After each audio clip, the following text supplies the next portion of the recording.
Hello Armstrong family, happy Wellness Wednesday. My name is Miss Alli and I am back with another fun hands-on cooking activity for you and your scholars to do while you are at home. I was so happy to see some of you make the smoothie last week. You all did a great job.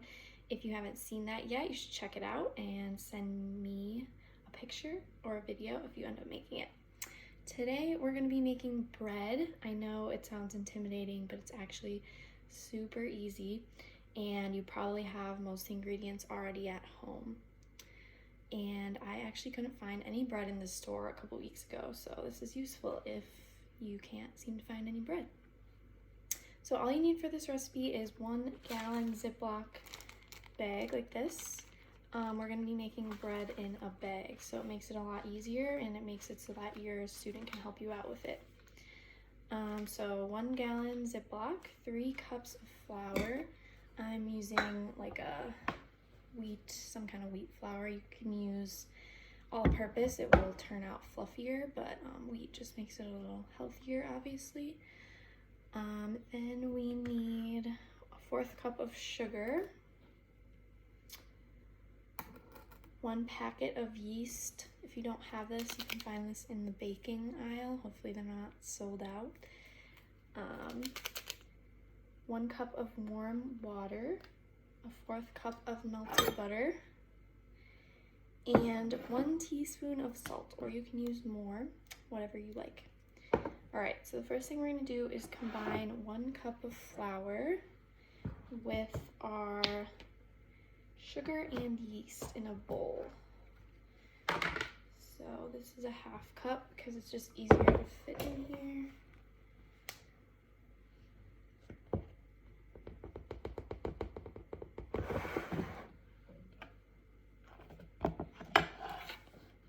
All right,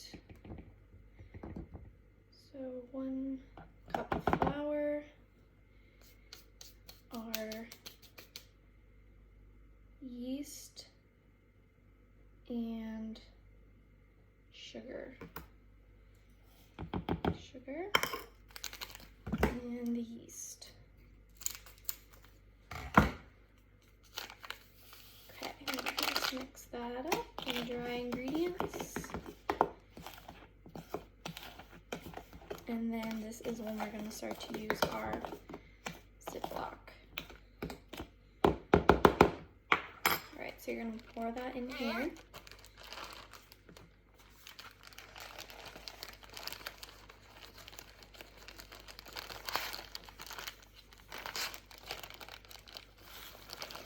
And your student should be able to do most, if not all, of these steps. That's why I'm making bread this way in a Ziploc.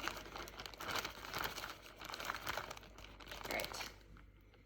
Then you're going to add your 1 cup of warm water. Make sure it's warm so that it will activate the yeast. Alright, so this is the fun part. This is when you're going to want to get all of that air out. Seal it up. And then you can have your student mix it all up. They can squish it, mix it however they want, and then ask them what it feels like. Is it solid or liquid? Just have them play around with it until it's nice and mixed. And then after it's nice and mixed, we are going to let it sit for 10 minutes so that yeast can get working, and explain to them that yeast helps things rise, so that's why we have to let it sit. It's going to make our bread nice and fluffy. We're going to let this sit for 10 minutes. I will see you in 10 minutes.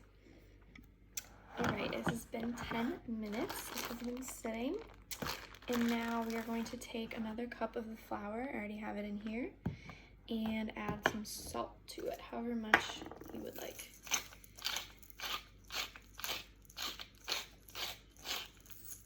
Okay, and we're going to add that to our Ziploc with the melted butter. And then obviously pouring this whole thing in would be kind of hard for younger students to do, but you can always just grab like a large spoon and have them add it a little bit at a time. Oops. See, it's pretty hard. All right. So we're gonna get this in there.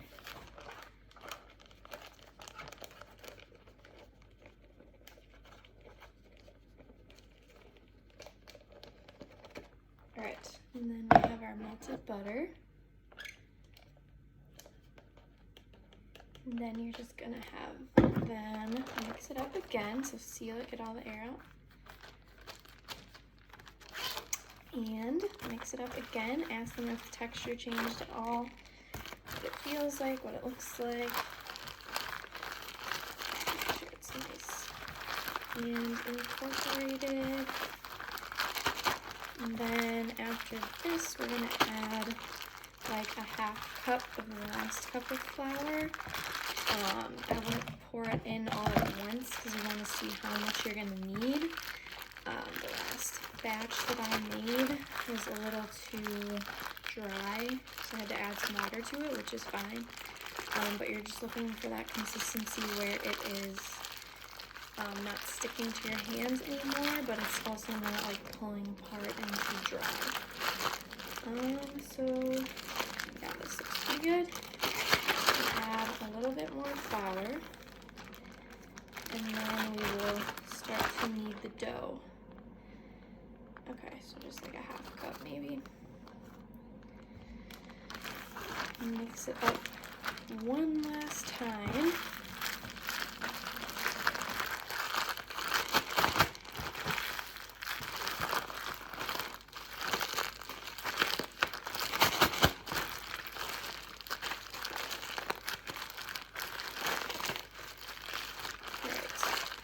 Pretty good.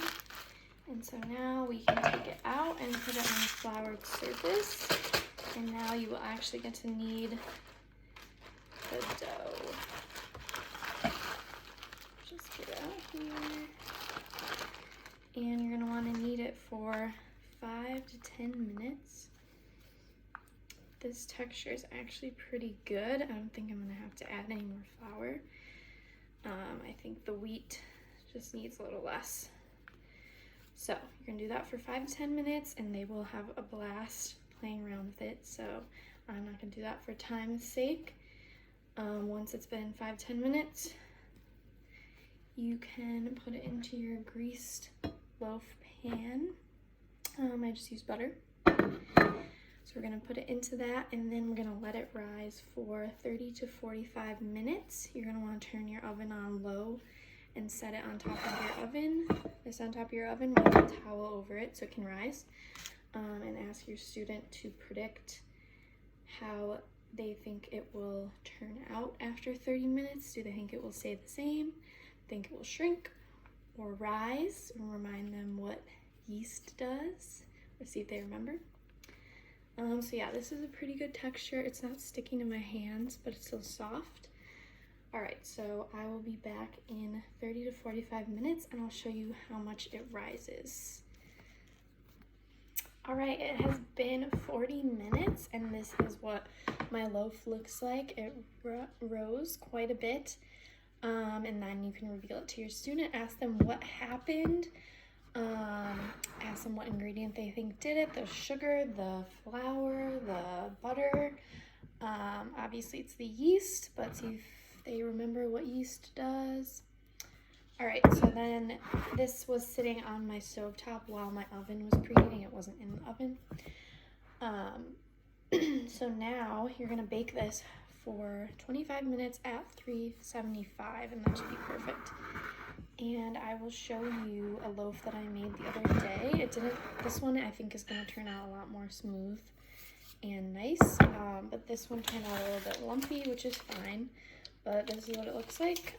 I still tried it, tasted pretty good. I think this was just because I used a little too much flour, but it still tasted fine. So I think this one's gonna turn out really nice. I will link the recipe below that I followed. It was made for toddlers and pre-K, but you really can do this with any age. I think it's easier once you put it in the Ziploc too. It's just not as messy. So make sure to tag us if you give this a try, and also tag me if you make a smoothie this week or try the rainbow smoothie. And let me know if you have any ideas for upcoming Wellness Wednesdays. Stay safe and healthy, everybody.